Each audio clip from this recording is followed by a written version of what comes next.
রাজ্য জুড়ে আসাম পুলিশের বাল্য বিবাহ বিরোধী অভিযান 3.0। রাজ্যের বিভিন্ন প্রান্তে একই রাতে গ্রেপ্তার 416 জন।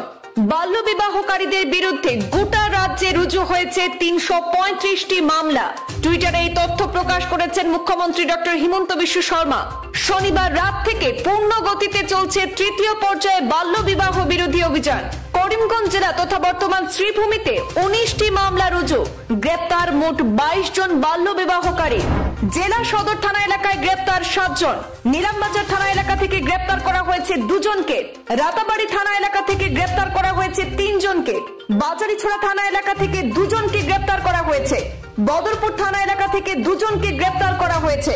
হাইলাকান্দি জেলায় গ্রেপ্তার করা হয়েছে মোট 21 জনকে। শিলচর সদর থানায় গ্রেপ্তার 3 জন। কালাইন থানা এলাকায় গ্রেপ্তার 2 জন। ধলাই থানা এলাকায় গ্রেপ্তার 1 জন।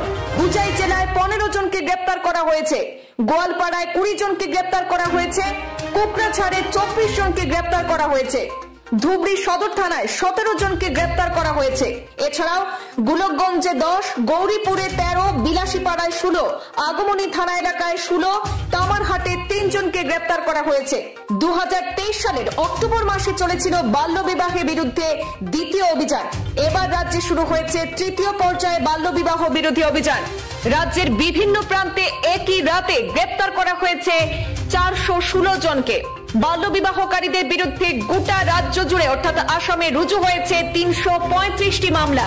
টুইটারে এই তথ্য প্রকাশ করেছেন মুখ্যমন্ত্রী ডক্টর হিমন্ত বিশ্ব শর্মা। শনিবার রাত থেকে পূর্ণ গতিতে চলছে তৃতীয় পর্যায়ে বাল্য বিবাহ বিরোধী অভিযান। করিমগঞ্জ জেলায় অর্থাৎ বর্তমান শ্রীভূমিতে 19টি মামলা রুজু হয়েছে বাল্য বিবাহের বিরুদ্ধে। সেখানে জেলায় গ্রেপ্তার করা হয়েছে মোট 22 জন বাল্য বিবাহকারীদের।